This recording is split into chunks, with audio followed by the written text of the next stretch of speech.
Dr. Rasmussen spent the 80s and 90s studying Arab American music, and she says its influence on American culture goes back nearly a century. We completely, pretend like, all of these waves of immigration were not just filled with moments, moments and instances and phenomena of difference and diversity and contributions to the American mainstream that are there now, but we don't recognize as diverse. Large-scale Arab immigration to the U.S. started in the 1800s, and by the early 1900s, the Arab American community was already making musical waves. They weren't at all invisible. They weren't at all invisible musically, and they weren't at all disempowered by some kind of mainstream culture. They made recordings. They had their own record labels. They distributed their records throughout their own communities. New immigrants often gathered for music festival-style events, where they raised money that could be sent back to their families in their countries of origin.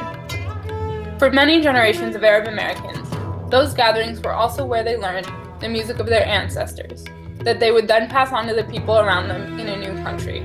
Following this period comes what I call the nightclub era. And because of the immigration quotas that were enacted in 1924, fewer immigrants came flowing in. So what do you have then? Well, then you have, second generation and third generation kids who are being born who are not native speakers, and you have, bands were becoming more mixed, and there was a more commercial outlet for Middle Eastern music.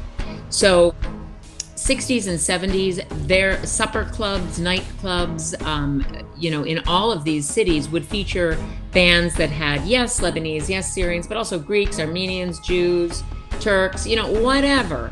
They were very much involved in fusion and syncretism, and the audiences that patronized those places were of all stripes of society. And those sounds of that exciting, what they called then, belly dance music, absolutely became part of the fabric of American music, so that we know what that means. When that kind of music shows up in a movie